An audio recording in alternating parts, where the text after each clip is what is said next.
Cerita horor di kedai kopi. Yang namanya kerja memang harus hati-hati, karena hal-hal tak terduga bisa saja terjadi kapan saja. Apalagi yang sering kerja malam kayak gue. Ya gimana lagi, namanya juga kedai kopi. Pasti bukanya ya sampai malam.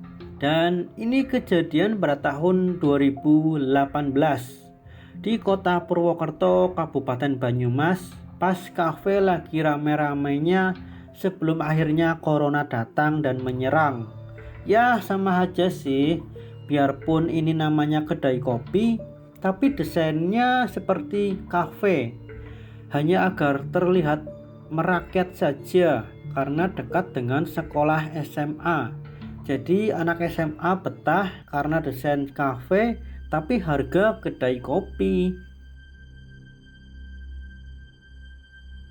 Oke, kenalin gue Radit. Singkat cerita, waktu itu gue lagi shift malam. Harusnya sih ada 2 orang, gue sama Andi.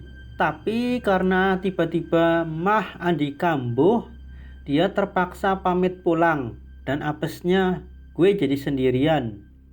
Untung saja si Andi pamit jam 10 malam. Jadi sudah agak sepi dan tinggal 2 jam doang bakalan tutup. Jadi gue pikir ya sudahlah.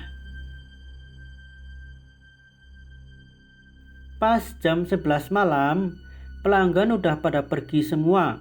Gue pikir bisa tutup lebih cepat dari biasanya. Jadi langsung aja gue beres-beres. Tiba-tiba ada cewek cantik banget sendirian lagi. Duh, antara pulang cepet atau rezeki nih. Pas ditanya, apa masih buka? Gak tega gue bilang sudah tutup. Akhirnya dia pesan kopi susu.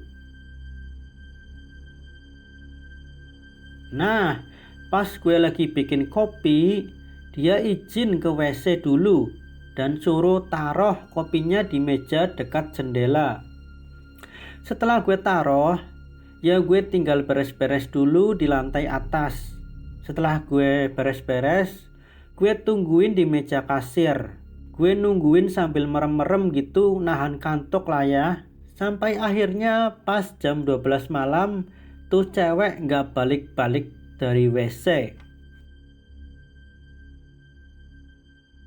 Karena khawatir, gue ceklah di WC. Tapi nggak ada siapapun di sana. Setelah itu gue cek lagi di lantai atas. Juga nggak ada siapapun. Waduh, dikerjain nih gue sama cewek. Jadi saat itu gue putusin untuk minum tuh kopi dan pulang. Tapi pas gue cek, kopinya sudah habis. Padahal nggak ada tanda-tanda siapapun dari tadi di meja ini. Tapi anehnya kenapa ceweknya sudah nggak ada. Soalnya pintu kedai dari tadi tertutup. Tak ada tanda-tanda orang masuk atau keluar kedai. Terus tuh cewek keluar lewat mana? Waduh, terus ini kopi siapa yang bayar? Karena sudah ngantuk pengen cepet pulang, gue ambil tuh kopi. Di bawah cangkir itu ternyata ada duit sesuai harga kopi. Oh alah, ini cewek tinggal bayar ke kasir aja, ngapain sih ditinggal begini duitnya? Tapi gue jadi curiga, tuh cewek kayaknya masih di dalam kedai. Karena pintu kedai masih tertutup. Gak mau ambil pusing, gue taruh duitnya dan segera kunci kedai dan pulang. GP tuh cewek mau kekunci di kedai, terserah, gue udah gak peduli. Gue pulang gitu aja. Besoknya teman gue Dita yang shift pagi tanya, ini ngapain daun nangka ditaruh ke meja kasir? Dan duitnya kurang, tidak sesuai jumlah pesanan. Dan setelah bos cek CCTV di jam 11 malam, gue kayak ngomong sendirian. Jadi cewek tadi malam itu tidak terekam CCTV. Jadi dia nggak terekam CCTV, padahal harusnya terekam gitu loh, tapi nggak terekam ya. Dan anehnya lagi, Gelas kopinya sesekali melayang seperti sedang diminum. Padahal saat itu gue ngerasa tuh cewek gak balik-balik dari WC. Semenjak itu gue gak berani shift malam sendirian. Tapi anehnya si bos kayak gak kaget. Ternyata memang sudah sering begitu.